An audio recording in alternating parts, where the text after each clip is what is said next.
नमस्कार, मैं हूं आपके साथ अनुष्का और आप देख रहे हैं लल्लू लाल न्यूज। बॉम्बे हाईकोर्ट ने मुस्लिम पर्सनल लॉ से जुड़े एक महत्वपूर्ण मामले में ऐतिहासिक फैसला सुनाया। कोर्ट ने कहा है मुस्लिम व्यक्ति को उसके पर्सनल लॉ के तहत एक से अधिक शादियों का अधिकार है और नगर निगम उसकी तीसरी शादी का भी पंजीकरण करने के लिए बाध्य है।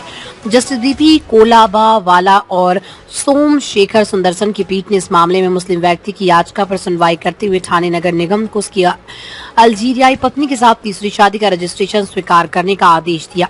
ठाणे नगर निगम ने किया था रजिस्ट्रेशन से इनकार। ये मामला तब सामने आया जब ठाणे निवासी एक मुस्लिम व्यक्ति ने अपनी तीसरी शादी का पंजीकरण कराने के लिए ठाणे नगर निगम में आवेदन किया था। उसने अपनी तीसरी पत्नी जो अल्जीरिया की रहने वाली है के साथ विवाह पंजीकरण कराने की कोशिश की। हालांकि ठाणे नगर निगम ने महाराष्ट्र विवाह ब्यूरो विनियमन और विवाह पंजीकरण अधिनियम का हवाला देकर पंजीकरण करने से इनकार कर दिया।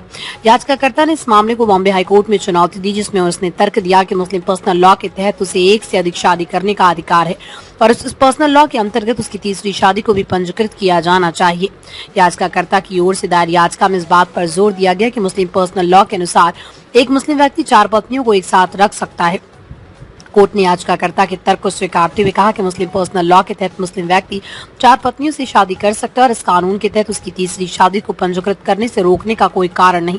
जस्टिस कोलाबावाला और जस्टिस सुंदरसन की पीठ ने कहा कि महाराष्ट्र विवाह पंजीकरण अधिनियम में ऐसा कोई प्रावधान नहीं है जो मुस्लिम व्यक्ति की तीसरी शादी के रजिस्ट्रेशन पर रोक लगाता हो। कोर्ट ने इस दौरान ये भी बताया कि ठाणे नगर निगम के अधिकारियों ने पहले याचिकाकर्ता की दूसरी शादी का रजिस्ट्रेशन कर दिया था, लेकिन अब उसकी तीसरी का शादी का पंजीकरण करने से मना कर रहे हैं। कोर्ट ने इस फैसले पर हैरानी जताते हुए कहा कि ये विडंबनापूर्ण है कि एक ही व्यक्ति की दूसरी शादी का रजिस्ट्रेशन किया जा सकता है, लेकिन तीसरी शादी के मामले में इसे अवैध बताया जा रहा है। कोर्ट ने यह स्पष्ट किया कि महाराष्ट्र विवाह ब्यूरो विनियमन और विवाह पंजीकरण अधिनियम का पालन करते हुए भी मुस्लिम पर्सनल लॉ के तहत किसी व्यक्ति की एक से अधिक शादियों का रजिस्ट्रेशन रोका नहीं जा सकता। कोर्ट ने कहा कि अगर अधिकारियों की दलील मान ली जाए तो इसका मतलब होगा कि राज्य का विवाह पंजीकरण अधिनियम मुस्लिम पर्सनल लॉ को निष्प्रभावी कर देगा।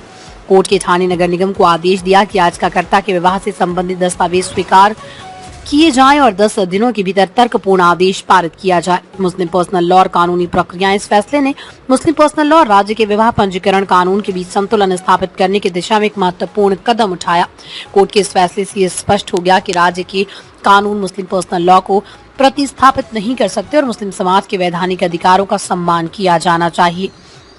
ये फैसला न केवल मुस्लिम समुदाय के लिए बल्कि भारतीय न्याय प्रणाली के लिए भी महत्वपूर्ण है, क्योंकि ये पर्सनल लॉ और राज्य कानूनों के बीच अधिकारों के संरक्षण की दिशा में स्पष्टता प्रदान करता है।